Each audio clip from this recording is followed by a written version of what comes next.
Muli po, magandang gabi po sa inyong lahat. Magandang gabi, magandang umaga, magandang tanghali, at magandang hapon po sa inyong lahat. Muli po, po GB po ito. Ito po, gumawa po ulit ako ng video, no? Kasi yung may nanggagaya sa akin po, patuloy pa rin yung nila, yung pang-scam po niya. Mag-ingat-ingat na lang po tayo dito, no? Siya rin po ay gumawa ng sa Blue Apps, gumawa po siya at nai-report na po namin ito at naka-block na po siya. At gamit niya na po ay yung hindi ko alam po anong gamit niyang pang-chat sa inyo. Tapos po, gumawa rin po ito ng TikTok account po. Ayan po yung niya, yung mga account niya, tatlo po yung account niya. At dito naman po, ito po yung followers niya kung makikita niyo po, no? Basta po, inuulit ko po ingat-ingat na lang po kayo sa mga gumagaya sa akin. Ingat-ingat na lang po kayo. Okay po.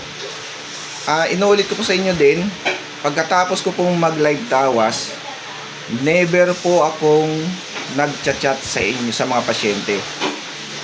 Hindi po ako, halimbawa, pagkatapos ko mag-live tawas, no, hindi po ako nag-chat sa pasyente na ganito ang gagawin, gagamutin kita. Hindi po.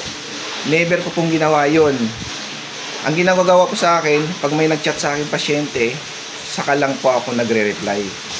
Pero hanggat wala akong hanggat walang reply sa akin, walang chat message sa akin ng mga pasyente, hindi po ako nag-uuna, hindi ko po sila pinapangunahan na i-chat kung anong dapat gawin.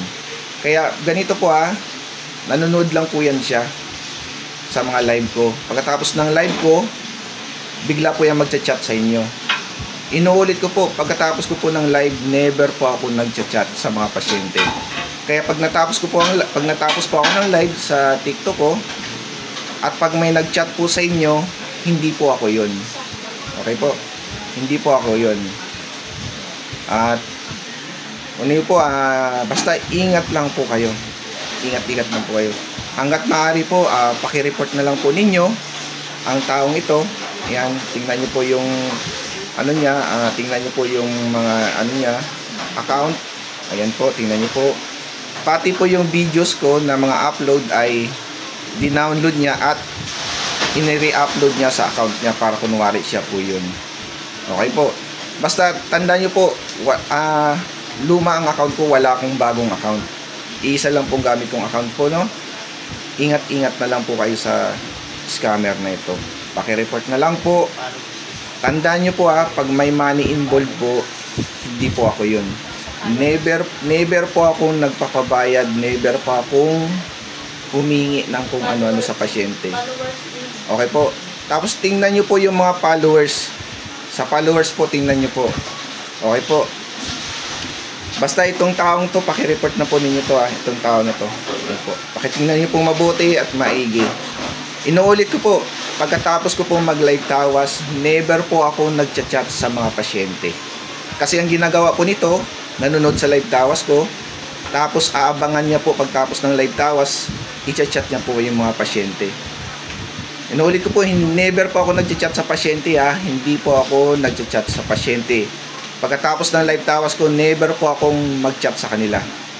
Sila po mismo ang nag-chat sa akin, inaantay ko na i-chat nila ako. Yun po ang ginagawa ko. Pero yung ako ang unang mag-chat sa pasyente ay never ko pong ginawa yun. Okay po? Ingat-ingat na lang po sa scammer na to. Paki-report na lang po marami na po itong na-scam, marami na po itong naloko. Kaya ingat-ingat na lang po kasi baka mamaya naloko na kayo at hindi pa kayo gumaling. Muli po, Apo Jimmy po. God bless po sa inyo. Maraming salamat.